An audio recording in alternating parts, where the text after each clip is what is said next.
Салам радиосунда жаңылыктар. 8 гектардан ашуун жер тилкеси мамлекетке кайтарылды. Кызыл Бел автожол көзөмөл өткөрүү пунктуна жакын жайгашкан мыйзамсыз менчиктештирилген 8,5 гектар жер тилкеси кайрадан мамлекеттин балансына өткөрүлдү. Бул жер 1988 айыл чарба максатында бөлүнүп, кийин жеке компанияга мыйзамсыз түрдө өткөрүлгөн. Тергөөнүн жүрүшүндө менчик ээлери жер тилкесин ыктыярдуу кайтарып беришти. Баткенде жөө жүрүүчү рейди өтүүдө.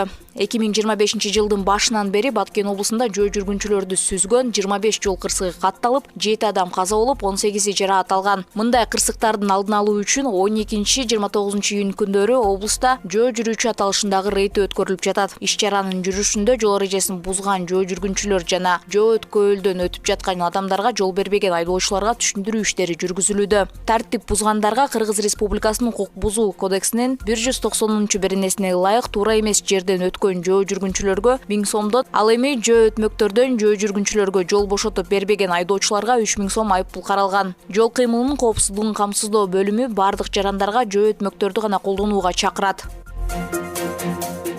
Баткендик балбандар Азия чемпионатынан 3 алтын, 1 күмүш медаль менен кайтышты. Индияда өткөн алыш күрөшү боюнча Азия чемпионатында Баткен облусунун спортчулары 3 алтын, 1 күмүш медаль тагынышты. Президенттин Баткен облусундагы өкүлү Айбек Шаменов чемпиондорду кабыл алып, акчалай сыйлык жана ыраазычылык баракчаларын тапшырды. Алтын медаль ээлери Болотбек Туратов, Биби Мария Абдижалил кызы Марлен Абдурахимов, күмүш медаль ээси Темирлан Ахунбаев. Жалпысынан 5 спортчу Баткен облусунан катышты.